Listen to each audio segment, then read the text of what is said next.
Good afternoon, মৰমৰ ছাত্ৰ ছাত্ৰীসকল। আশা কৰোঁ তোমালোক বিজ্ঞানৰ ক্লাছলৈ সাজু হৈছা। লাষ্ট ক্লাছত আমি খাদ্যৰ উপাদান পাঠটিত আমি বিভিন্ন পৰিপোষকসমূহে আমাৰ দেহত কি কাম কৰে এই বিষয়ে আমি জানিব পাৰিছিলোঁ, নহয়নে? আশা কৰোঁ তোমালোকে ভালদৰে মনত ৰাখিব পাৰিছা।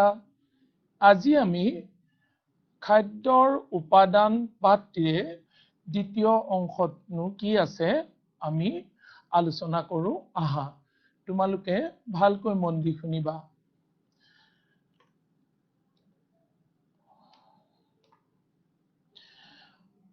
আমি দৈনন্দিন বিভিন্ন আহাৰ খাওঁ, মানে বিভিন্ন আহাৰত আমাৰ কি থাকিব লাগে, আমাৰ শৰীৰৰ বাবে প্ৰয়োজনীয় উপাদানবিলাক থাকিব লাগে, নহয়নে বাৰু? নহ'লে আমি খাদ্যই আমাৰ দেহত একো উপকাৰ সাধন কৰিব নোৱাৰে। এতিয়া সেই প্ৰয়োজনীয় উপাদানবিলাকনো কি কি আৰু কি পৰিমাণে আমাৰ খাদ্যত থাকিব লাগে তাকে আমি চাওঁচোন আহা। যেতিয়া শৰীৰৰ বৃদ্ধি আৰু সুস্বাস্থ্যৰ বাবে সঠিক পৰিমাণে পৰিপোষক থকা আহাৰ, তাকে কি বুলি কোৱা হয়? সুষম আহাৰ। শৰীৰৰ বৃদ্ধি আৰু সুস্বাস্থ্যৰ বাবে সঠিক পৰিমাণে পৰিপোষক থকা আহাৰকে কি বুলি কোৱা হয়? সুষম আহাৰ। ইংৰাজীত কোৱা হয় বেলেন্স ডায়েট। তোমালোকে চিত্ৰখন দেখিছা, আমি এনেধৰণৰ খাদ্য খাব লাগে য'ত নিৰ্ধাৰিত পৰিমাণে আমাৰ আহাৰৰ প্ৰয়োজনীয় উপাদানবিলাক থাকে। আহাৰৰ প্ৰয়োজনীয় উপাদানবিলাক কি কি আছিলে তোমালোকৰ নিশ্চয় মনত আছে। আমাৰ আহাৰত কাৰ্বহাইড্ৰেট থাকিব লাগিব। কাৰ্বহাইড্ৰেট জাতীয় খাদ্যবিলাকনো কি কি আছিলে? আমি প্ৰধান দুপৰীয়া আৰু গধূলি ৰাতি আমি ভাত খাওঁ, নহয়নে বাৰু? গতিকে এই যে ভাত খাওঁ, চাউল, এই ভাতটো হৈছে কাৰ্বহাইড্ৰেট জাতীয় উপাদান। তাতে আৰু কি থাকে? আলু থাকে। আলু যদি চব্জি এখন খোৱা নাইবা মিহলি চব্জি বনাওতেও কি থাকে? তাত আলু থাকেই, হয়নে? আলুটো কিহত পৰে? কাৰ্বহাইড্ৰেট জাতীয় উপাদানত পৰে। মই প্ৰথমতেই তোমালোকক কৈছিলো কোনবিলাক খাদ্য কি জাতীয় খাদ্যৰ শাৰীত কেনেকে ধৰা হয়। ধৰি লোৱা কাৰ্বহাইড্ৰেট জাতীয় আহাৰ বুলি ক'লে তাত কাৰ্বহাইড্ৰেট উপাদানটো বেছি পৰিমাণে থাকে। অন্য উপাদানো তাত থাকিব, কিন্তু কম পৰিমাণে থাকে। গতিকে যিবোৰ খাদ্যত যিটো উপাদান বেছি পৰিমাণে থাকে তাক সেই জাতীয় খাদ্য বুলি কোৱা হয়। তাৰমানে কাৰ্বহাইড্ৰেট আমি আলুত বেছিকে পাওঁ। শাক পাচলিতো থাকে, কিন্তু সেইখিনি আমি পিছত আলোচনা কৰিম। জটিল কাৰ্বহাইড্ৰেট আমি আলোচনা কৰিছোৱেই, পিছত নহয়, আমি আলোচনা কৰিয়ে আহিছো, নহয়নে? কাৰ্বহাইড্ৰেট দুই প্ৰকাৰৰ আছিলে। কি কি আছিলে? জটিল আৰু সৰল কাৰ্বহাইড্ৰেট। জটিল কাৰ্বহাইড্ৰেটক কি বুলি কোৱা হয়? শ্বেতসাৰ, ইংৰাজীত কোৱা হয় ষ্টাৰ্চ। আৰু সৰল কাৰ্বহাইড্ৰেটক কি বুলি কোৱা হয়? গ্লুক'জ, ইংৰাজীত কোৱা হয় আৰু শৰ্কৰা, চেনি জাতীয় খাদ্য। আমি যি চেনি খাওঁ, আহাৰত যি আমি চেনি খাওঁ, সেইখিনিও হৈছে শৰ্কৰা, কাৰ্বহাইড্ৰেট জাতীয়, কিন্তু সেইখিনি সৰল শৰ্কৰা, হয়নে? গতিকে কুঁহিয়াৰত থাকে আৰু পকা ফল মূলতো শৰ্কৰা থাকে। পকিলে সি বেছি পৰিমাণে শৰ্কৰালৈ পৰিণত হৈ যায়। আচ্ছা, ঠিক আছে। তেতিয়াহ'লে এই খাদ্যৰ যিখন তোমালোকে থালি দেখিছা, আমি অসমীয়া মানুহে এনেকুৱা ধৰণৰ খাদ্যই খাওঁ, নহয়নে? য'ত থাকে আমাৰ দালি, ভাজি, হয়নে? মাছ, মাংস, হয়নে? আৰু চালাড থাকিব বিভিন্ন ধৰণৰ। তাৰ উপৰি দৈও খাব পাৰে, ঘি, মাখন ইত্যাদি বিভিন্ন ধৰণৰ আমাৰ উপকৰণত থাকে, বিভিন্ন ধৰণৰ।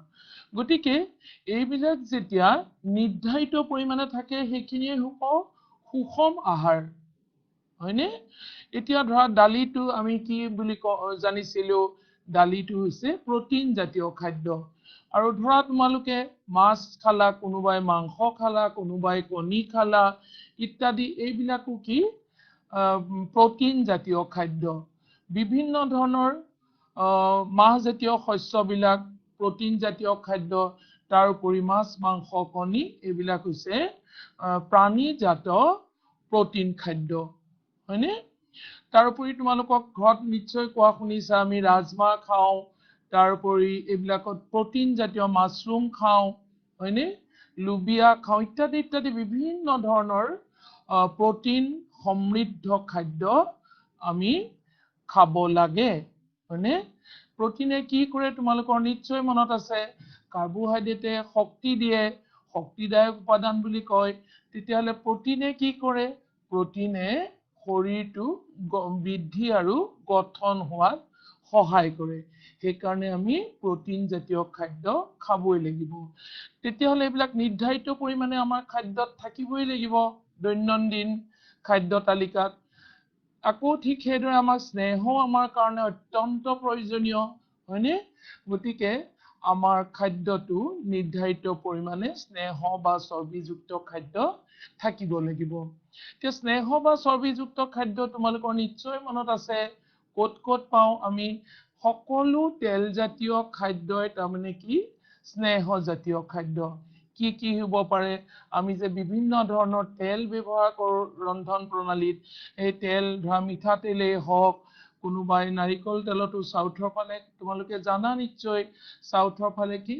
নাৰিকল তেল বেছি ব্যৱহাৰ কৰে গতিকে নাৰিকল তেলো হ'ব পাৰে কোনোবাই অলিভ অইল ব্যৱহাৰ কৰে ৰন্ধন কাৰ্যত অলিভ অইলো তেতিয়াহলে স্নেহ জাতীয় খাদ্য উপাদান স্নেহ পদাৰ্থ বাদাম অইল তাৰ পিছত বাদামৰ পৰা তেল তৈয়াৰ কৰা হয় তিল তেল ইত্যাদি নাৰিকল তেল আমি অন্যান্য কামতো খোৱাৰ লগতে সাউথতো খাই বুলি তোমালোকে জানিলাই তাৰ উপৰি আমি বেলেগ কামতো ব্যৱহাৰ কৰো এইবিলাক হৈছে সকলোবিলাক স্নেহ জাতীয় উপাদান স্নেহ জাতীয় উপাদান তাৰ উপৰি মাংস মাছ এইবিলাকতো থাকেই সেইবিলাক প্ৰাণীজাত স্নেহ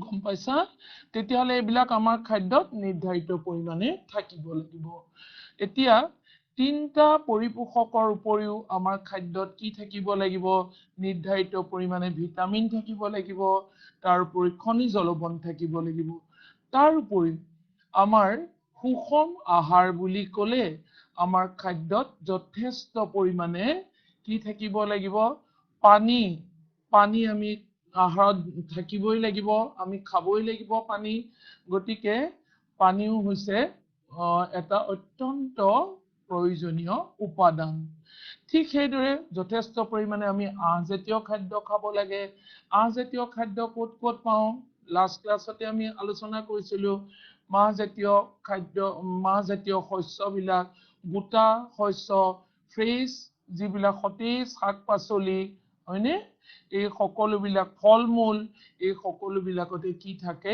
খনিজ লৱণ হয়নে গতিকে এই খনিজ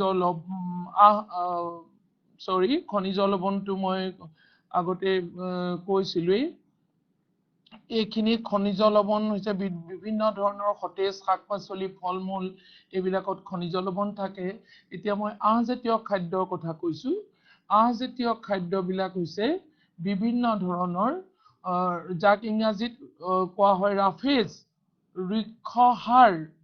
ঋক্ষাহাৰ এতিয়া এইবিলাক ক'ত ক'ত থাকে যে ওটছ জাতীয় খাদ্য আমি খাওঁ হয়নে আৰু তাৰ উপৰি শাক পাচলিত থাকে ফ্ৰেছ শাক পাচলিত থাকে ফল মূলতো থাকে এইবিলাক বিভিন্ন ধৰণৰ আঁহজাতীয় খাদ্য গতিকে আমাৰ খাদ্যত প্ৰচুৰ পৰিমাণে আঁহজাতীয় খাদ্য থাকিব লাগিব এতিয়া কথা হ'ল এই সকলোবিলাক আমাৰ দৈনন্দিন আহাৰত নিৰ্ধাৰিত পৰিমাণে বা সঠিক পৰিমাণে থাকিলেই তাক কি বুলি কোৱা হ'ব সুষম আহাৰ বা বেলেন্স ডায়েট এতিয়া সকলো বয়সৰ মানুহকে সুষম আহাৰৰ প্ৰয়োজন আছেনে? আছে। সকলোৱে আচলতে কি খাব লাগে? সুষম আহাৰ খাবলৈ চেষ্টা কৰিব লাগে। হয়নে? শাৰীৰিক পৰিশ্ৰম অনুযায়ীয়ে হওক বা বিভিন্ন বয়সৰ মানুহে কি খাব লাগে? সুষম আহাৰ খাব লাগে। এই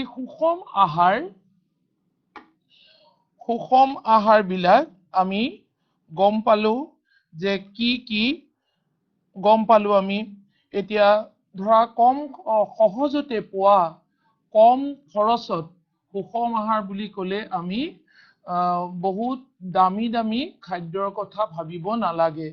আমি সহজতে যিবিলাক পাওঁ অতি কম খৰচতে যিবিলাক খাব পাৰো সেই খাদ্যই আমি পাৰিলে খাবলৈ চেষ্টা কৰিব লাগে।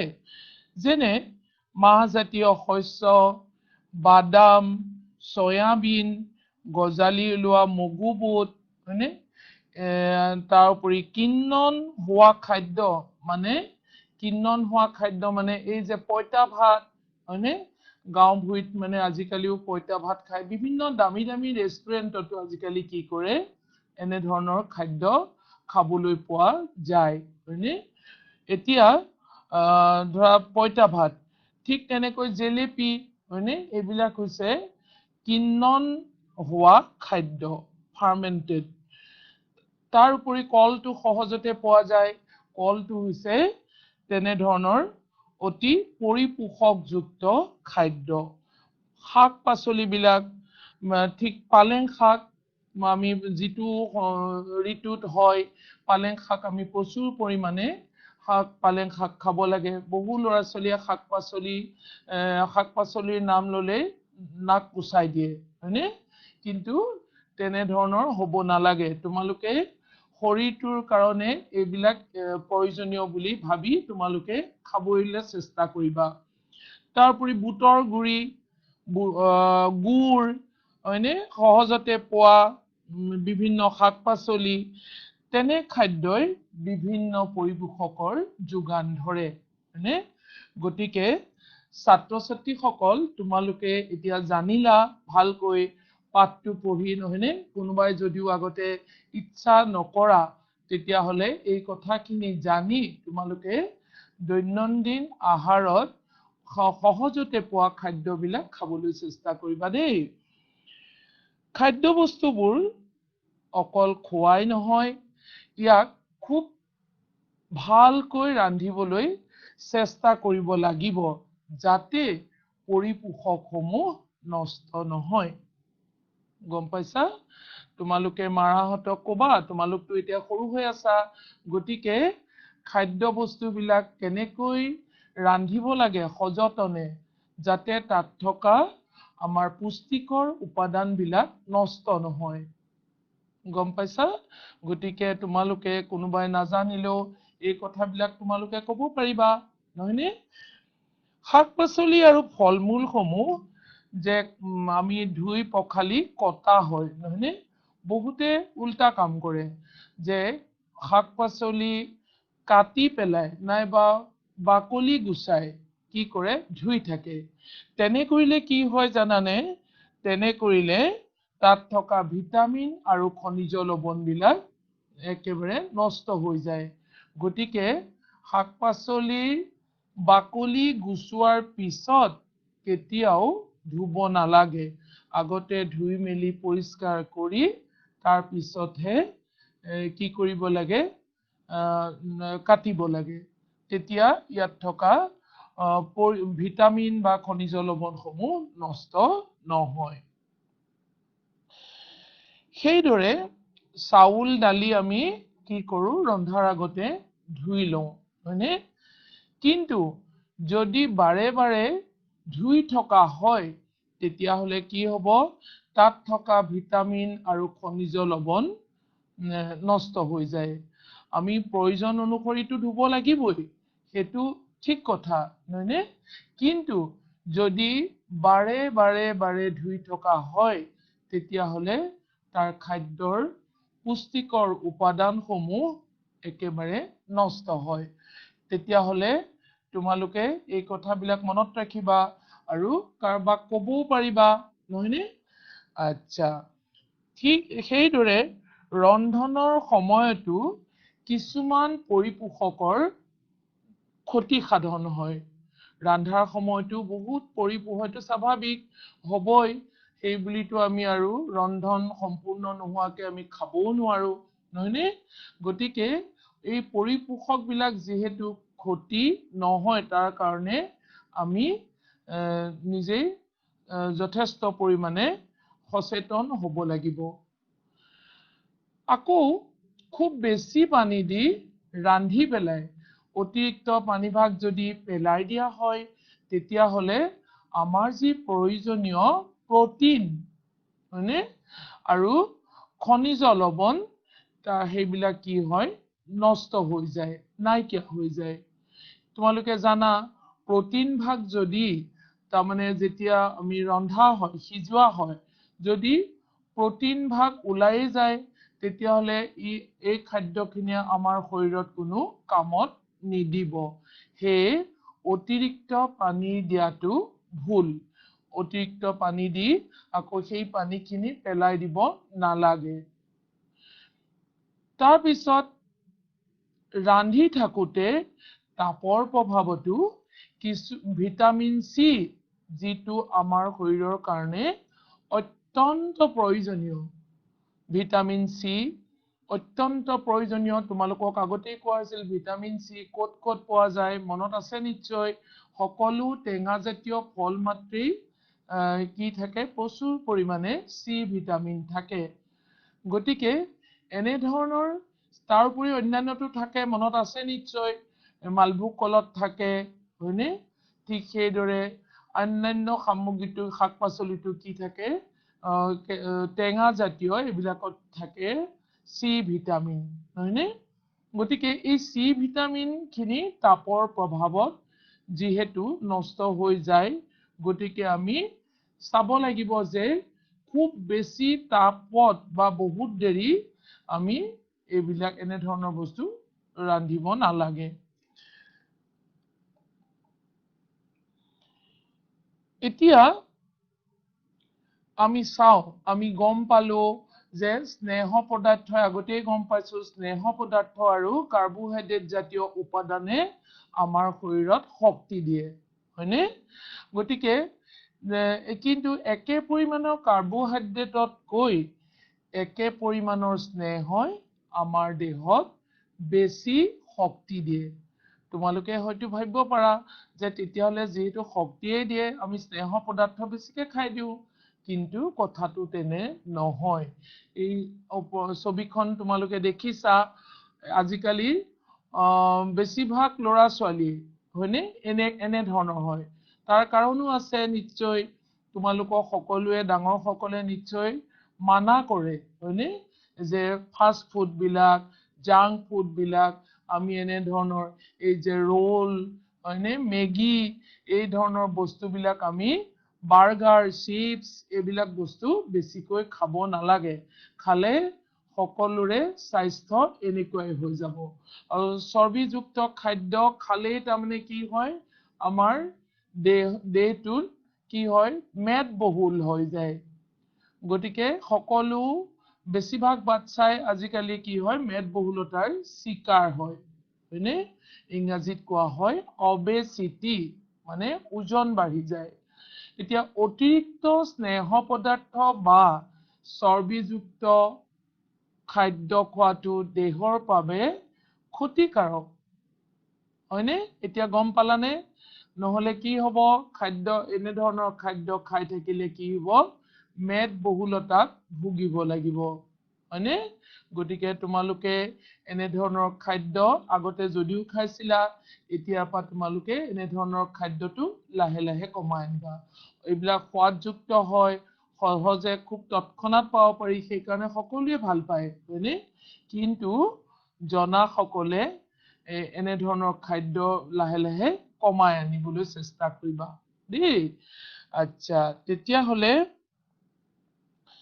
এতিয়া আমি বিভিন্ন উপাদান বিলাকে কি কি কাম কৰে আমি জানিলো হয়নে তাৰ অভাৱত কি হয় এতিয়া আমি চাওঁ আহাচোন অভাৱজনিত ৰোগ নে অভাৱজনিত ৰোগসমূহনো কি হ'ব পাৰে এতিয়া অভাৱজনিত ৰোগ কাক বোলে এটা বা ততোধিক পৰিপোষকৰ অভাৱত আমাৰ শৰীৰত ৰোগ বা অসুস্থতাই দেখা দিব পাৰে হয়নে এই পৰিপোষকসমূহৰ অভাৱত হোৱা ৰোগকে কি বুলি কোৱা হয় অভাৱজনিত ৰোগ ডেফিচিয়েন্সি ডিজিজ বুলি কোৱা হয় ইংৰাজীত এটা বা ততোধিক পৰিপোষকৰ অভাৱত হোৱা ৰোগকে কি বুলি কোৱা হয় অভাৱজনিত ৰোগ ডেফিচিয়েন্সি ডিজিজ হয়নে গতিকে আমি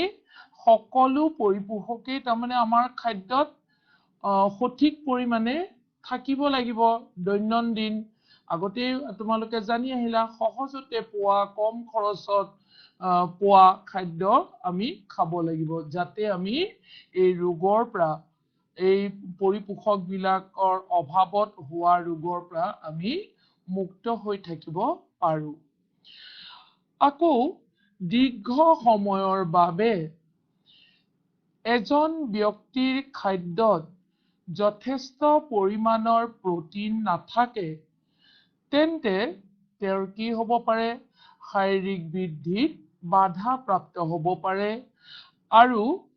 আৰু কিছুমান সমস্যা আহিব পাৰে যেনে মুখখন ফুলি থাকিব পাৰে মুখ ফুলা বেমাৰ হ'ব পাৰে চুলিবিলাক কি হ'ব উজ্জ্বলতা নাইকিয়া হ'ব বিবৰ্ণ হ'ব তাৰোপৰি বিভিন্ন ধৰণৰ ছালৰ বেমাৰ হ'ব পাৰে আৰু পেট চলা ভুগিব পাৰে পেট চলা মানে বুজি পাইছা সঘনাই পায়খানা হোৱা হয়নে গতিকে এনে ধৰণৰ ৰোগৰ উপসৰ্গই দেখা দিব পাৰে হয়নে যদি এজন মানুহে খাদ্যত প্ৰটিন বহু দিন ধৰি নাপায় হয়নে তেতিয়াহ'লে এনে ধৰণৰ সমস্যাবিলাকে দেখা দিব পাৰে দীঘলীয়া সময়ৰ বাবে যদি আহাৰত প্ৰটিন আৰু কাৰ্বোহাইড্ৰেট উভয়ৰে অভাৱ হয় তেতিয়াহ'লেও কি হ'ব পাৰে বৃদ্ধি সম্পূৰ্ণৰূপে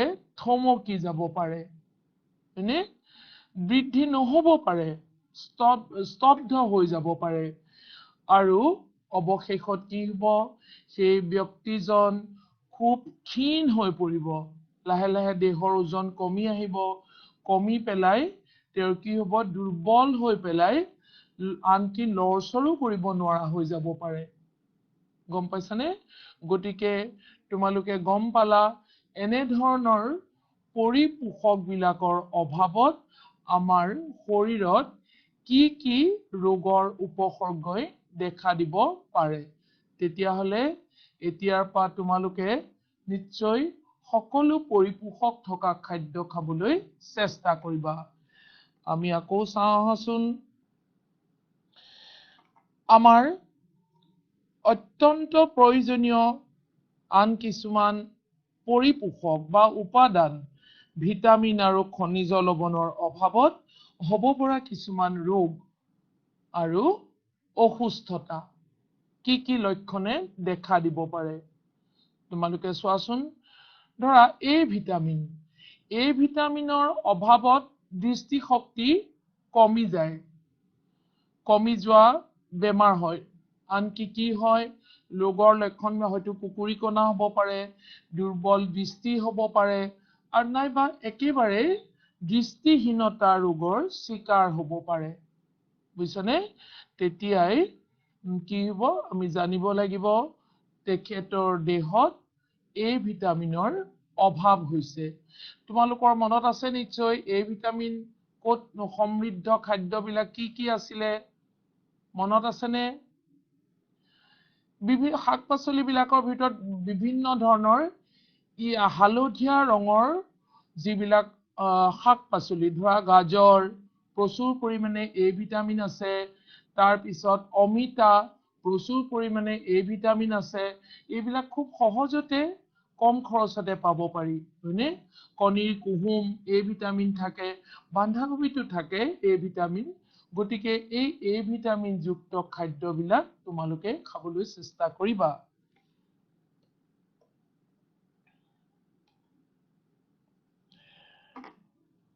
এইবাৰ ভিটামিন B1 অভাৱত কি বেমাৰ হয় চোৱাচোন। ভিটামিন B1 অভাৱত বেৰি নামৰ বেমাৰ হয়। তোমালোকে ছবিটো দেখিছা, এনে ধৰণৰ হ'ব পাৰে, দেহত এনে ধৰণৰ লক্ষণ ফুটি উঠিব পাৰে, মাংসপেশীবিলাক খুব দুৰ্বল হৈ পৰে আৰু কি হৈ যায়, অৱশেষত কাম কৰিবলৈ শক্তি নোহোৱা হৈ যায় দেহত। গতিকে এই ধৰণৰ বেমাৰটো কি বুলি কোৱা হয়, বেৰি বেমাৰ। কিহৰ কাৰণে হয়? ভিটামিন B1 অভাৱত এনে ধৰণৰ ৰোগ হয়। এইবাৰ চোৱা, ভিটামিন চিৰ অভাৱত কি বেমাৰ হয়? স্কাৰ্ভি বেমাৰ হয়। তোমালোকে ছবিখন দেখিছা, দাঁতৰ আলুবিলাক ৰঙা হৈ ফুলি গৈছে, নহয়নে? এইটো বেছিভাগৰে দেখা যায়, কাৰণ চি ভিটামিনৰ অভাৱত কি হয়, দাঁতৰ আলুৰ পৰা তেজ ওলায়। স্কাৰ্ভি বেমাৰ লক্ষণটো কি হয়, দাঁতৰ আলুৰ পৰা তেজ ওলায় আৰু ঘাঁবিলাক শুকাবলৈ বহু দিন লাগে, হয়নে? চি ভিটামিন হলে এনে ধৰণৰ বেমাৰ হ'ব পাৰে, স্কাৰ্ভি বেমাৰ। মনত ৰৈছে নিশ্চয়। ইয়াৰ পিছত ডি ভিটামিনৰ অভাৱত কি হয়, ৰিকেট নামৰ বেমাৰ হয়। ৰিকেট বেমাৰ। ৰিকেট বেমাৰৰ লক্ষণটো কি, যে হাড়বিলাক ঠুনুকা হৈ পৰে, খুব তৎক্ষণাত পৰিলেই ভাগি যায়, তাৰমানে ঠুনুকা, আৰু কি হয়, বেকা হৈ যায়, হাড়বিলাক বেকা হৈ যায়। ৰিকেট বেমাৰৰ লক্ষণ হৈছে এনে ধৰণৰ, হাড়বিলাক বেকা হৈ যায় আৰু ঠুনুকা হৈ যায় হাড়বিলাক। তাৰপিছত কেলছিয়ামৰ অভাৱত, এইবিলাক খনিজ লৱণ, এই খনিজ লৱণৰ অভাৱত কি হয়, দাঁত আৰু হাড়ৰ কি হয়, ৰোগ হয়। দাঁত আৰু হাড়ৰ ৰোগ হয় খনিজ লৱণৰ এই খনিজ লৱণ বিধৰ অভাৱত। গতিকে তোমালোকে ছবিখন দেখিছা, দাঁত ক্ষয় যায়, হয়নে? আৰু হাড়বিলাক কি হৈ যায়, খুব দুৰ্বল হৈ যায়, হয়নে? আৰু দাঁতৰ ক্ষয় হোৱাৰ কাৰণে আমাৰ বিভিন্ন অসুবিধাৰ সৃষ্টি হয়। তাৰপিছত খুব প্ৰয়োজনীয়, তোমালোকে শুনিছা, আয়োডিন নামৰ খনিজ লৱণবিধ। আয়োডিনৰ অভাৱত কি হয়, গৰল ৰোগ হয়। গৰল ৰোগ মানে তোমালোকে জানিছানে, তোমালোকে ছবিখনত দেখিছা, ইয়াৰ ডিঙিটো কি হৈছে, যিবিলাক গ্ৰন্থি থাকে এইবিলাক ফুলি যায়। গৰল ৰোগত ডিঙিটো ফুলি যায়, হয়নে? অৱশ্যে বহুত সৰু ছোৱালীৰো এনেকুৱা ধৰণৰ এটা সময়ত হয়, ধৰা 11-12 এনেকুৱা বয়সত হয়, কিন্তু আজিকালি তেনেকুৱা কমি গৈছে, কাৰণ আমি জানো আমি আয়োডাইজ সল্ট খাব লাগে। সেইকাৰণে আয়োডাইজ সল্টটো, আয়োডিনযুক্ত নিমখ খাব লাগে, হয়নে? এতিয়া এইটো চৰকাৰে সেইটো ব্যৱস্থা কৰিছে, আয়োডাইজ সল্ট, হয়নে?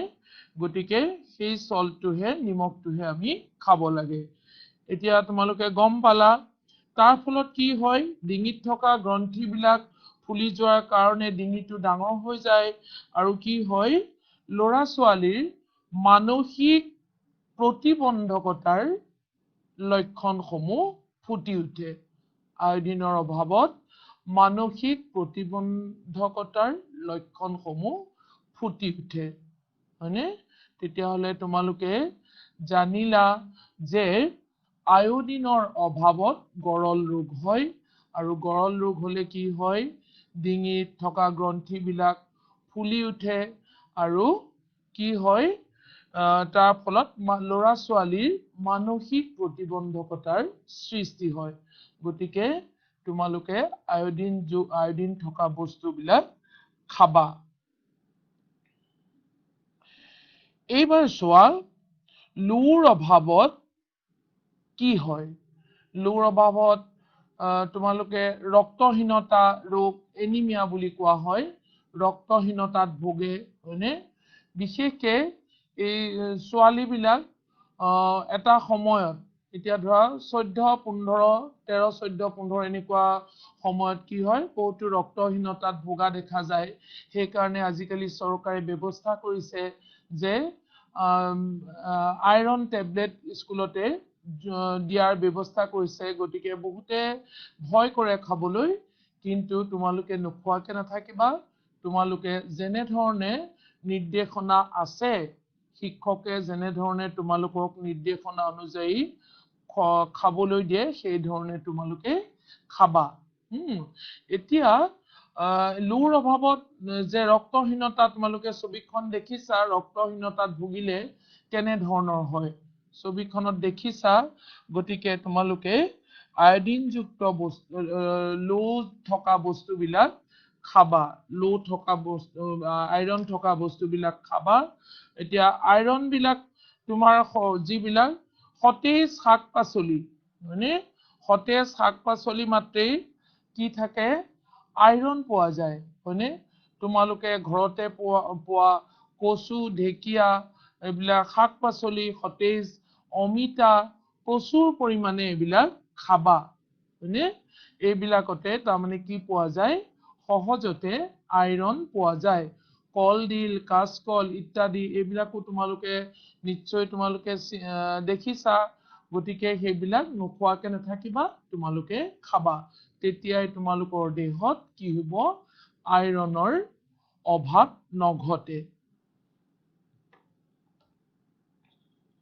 এতিয়া আমি পাঠটোৰ পৰা কি শিকিলো আমি যোৱা ক্লাছতো আমি বহুতো কথা উপাদান সমূহৰ বিষয়ে আমি জানিছিলো কি উপাদান থাকে উপাদান বিলাক কেনেকৈ কোন খাদ্যত কি উপাদান থাকে আমি কেনেকৈ পৰীক্ষা কৰিব পাৰো হয়নে বা উপাদান বিলাকে কি কামত আহে আমাৰ শৰীৰত কি কাম দিয়ে তাৰ উপৰি আমি উপাদান বিলাক কি ধৰণে খাব লাগে নিৰ্ধাৰিত পৰিমাণে অৰ্থাৎ খাদ্যত সঠিক পৰিমাণে দৈনন্দিন থাকিব লাগে ইত্যাদি কথাবিলাক আমি জানিলো এতিয়া তোমালোকে তেতিয়াহলে সাৰাংশখিনি এবাৰ আমি পুনৰ আলোচনা কৰো যে আমাৰ খাদ্যৰ মূল পৰিপোষক সমূহ কি কাৰ্বোহাইড্ৰেট প্ৰটিন স্নেহ ভিটামিন খনিজ লৱণ হয়নে আৰু ইয়াৰ উপৰিও আমাৰ আহাৰত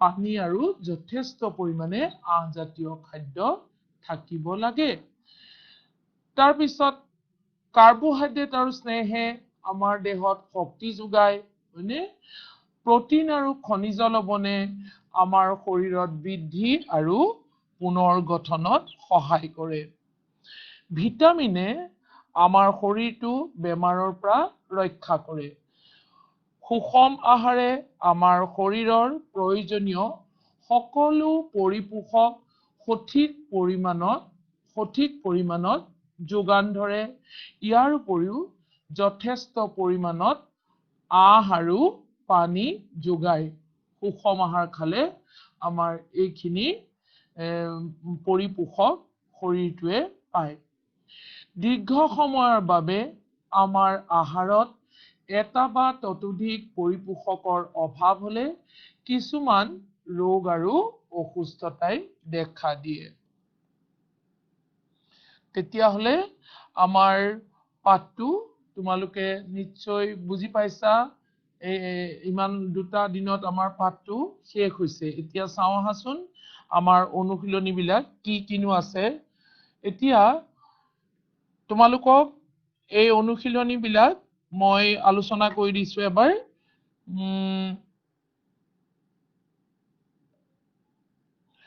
আমাৰ খাদ্যৰ প্ৰধান পৰিপোষকসমূহৰ নাম উল্লেখ কৰা তোমালোকৰ মনত পৰিছে নিশ্চয় আমাৰ খাদ্যৰ প্ৰধান পৰিপোষকসমূহৰ নাম হৈছে কাৰ্বোহাইড্ৰেট, প্ৰটিন, স্নেহ, ভিটামিন, খনিজ লৱণ আৰু ইয়াৰ উপৰিও পানী আৰু যথেষ্ট পৰিমাণে আঁহজাতীয় খাদ্য আমাৰ আহাৰত থাকিব লাগে।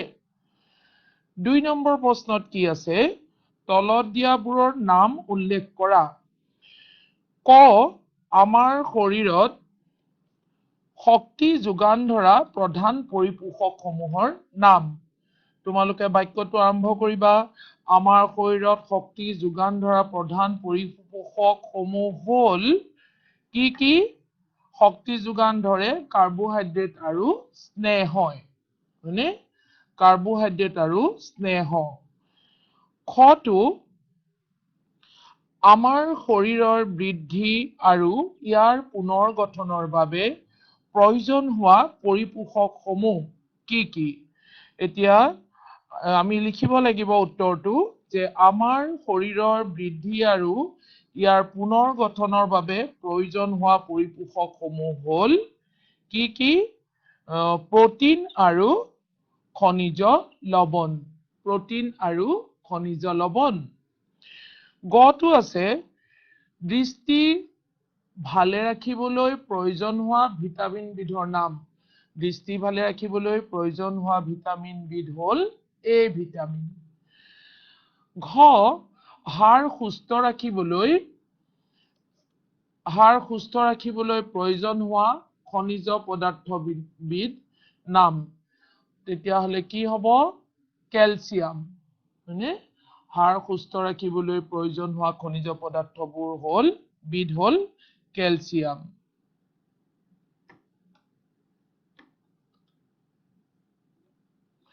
3 নম্বৰ প্ৰশ্নটো চোৱা। তলত দিয়া উপাদান সমৃদ্ধ খাদ্যবোৰৰ প্ৰতিটোৰে দুটাকৈ নাম উল্লেখ কৰা। এতিয়া স্নেহ পদাৰ্থ। স্নেহ পদাৰ্থ তোমালোকৰ মনত পৰিছে চাগে। স্নেহ পদাৰ্থ হ'ল দুটা উদাহৰণ। কি কি?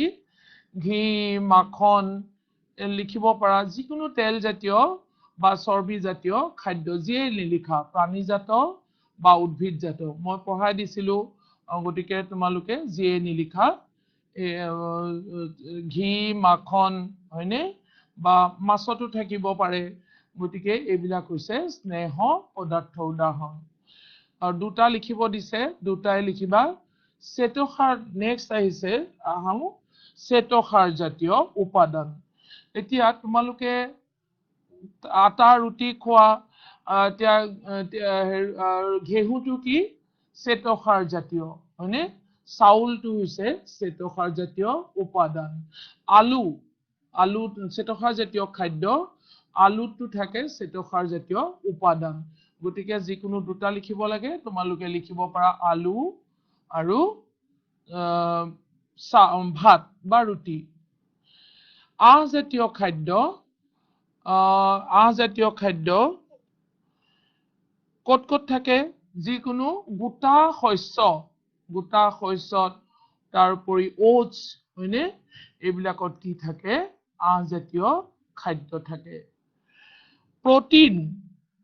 প্ৰটিন জাতীয় খাদ্য বুলি ক'লে যিকোনো আমি দাইল খাওঁ, দাইলৰ নাম লিখিব পাৰা। মচুৰ দালি, ৰহৰ দালি, নাইবা মাছ, মাংস, কণী, এই সকলোবিলাকেই প্ৰটিন জাতীয়।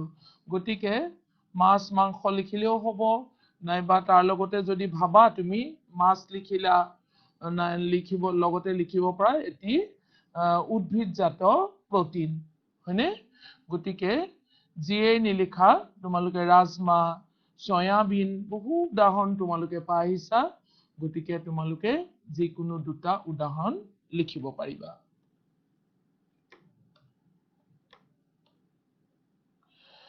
চাৰি নম্বৰ প্ৰশ্নটো আছে শুদ্ধ বাক্যটোত শুদ্ধ চিন দিয়া। শুদ্ধ বাক্যটোত শুদ্ধ চিন দিয়া। এতিয়া কি আছে? কেৱল ভাত খালেই আমাৰ দেহৰ প্ৰয়োজনীয় পৰিপুষ্টি পূৰণ হয়। হয়নে বাৰু কথাটো? কেতিয়াও নহয়, হয়নে? ভাত খালে দেখোন তোমালোকে অকল কাৰ্বহাইড্ৰেটহে পাবা, বাকী প্ৰটিন ক'ত গ'ল, স্নেহ নেপালা, হয়নে, ভিটামিন, খনিজ ভিটামিন বাৰু কিছু পৰিমাণে পাবা, বাকীখিনি নেপাবা। গতিকে এইটো শুদ্ধ নহয়। সুষম আহাৰে অভাৱজনিত ৰোগবোৰক বাধা দিব পাৰে। এইটো কথা শুদ্ধ, হয়নে? সুষম আহাৰে অভাৱজনিত ৰোগবোৰক বাধা দিব পাৰে। আমি আগতেই পাই আহিছো যে সুষম আহাৰ আমি খাব লাগে যাতে অভাৱজনিত ৰোগবিলাক আমাৰ হ'ব নোৱাৰে।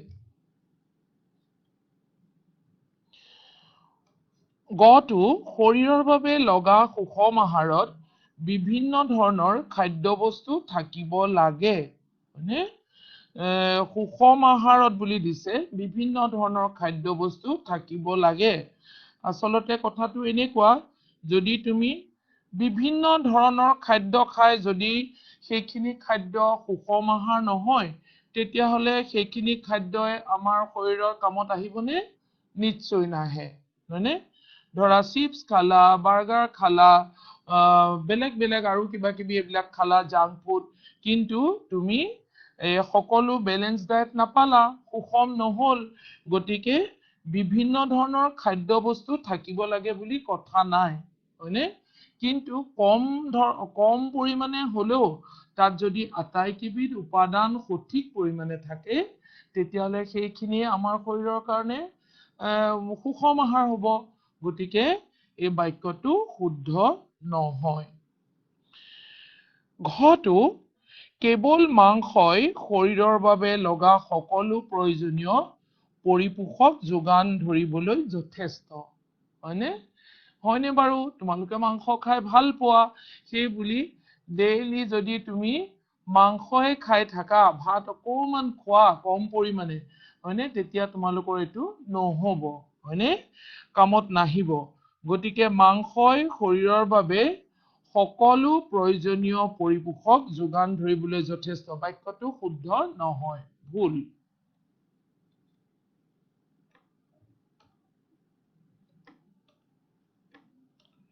ইয়াৰ পিছত কি আছে? 5 নম্বৰ প্ৰশ্ন, খালী ঠাই পূৰ কৰা।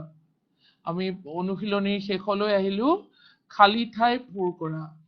ভিটামিন ডিৰ অভাৱত ডেছ বেমাৰ হয়। ভিটামিন ডিৰ অভাৱত কি বেমাৰ হয়? ৰিকেট বেমাৰ, নহয়নে? ভিটামিন বিৰ অভাৱত ৰিকেট বেমাৰ হয়। ৰিকেট। ডেছৰ অভাৱত বেৰি নামৰ এবিধ বেমাৰ হয়, হয়নে? খালী ঠাইত কি বহাম আমি? ভিটামিন B1, হয়নে? ভিটামিন চিৰ অভাৱত এটা বেমাৰ হয় যাক কি বুলি কোৱা হয়? মনত পৰিছেনে? স্কাৰভি।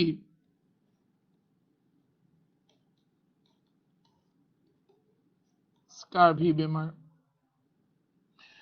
ঘ, আমাৰ খাদ্যত ডেছৰ অভাৱৰ বাবে কুকুৰিকণা ৰোগ হয়। আমি আজিৰ পাঠটোৰ আৰম্ভণিতে পাইছিলো, এই ভিটামিনৰ অভাৱত কি হয়?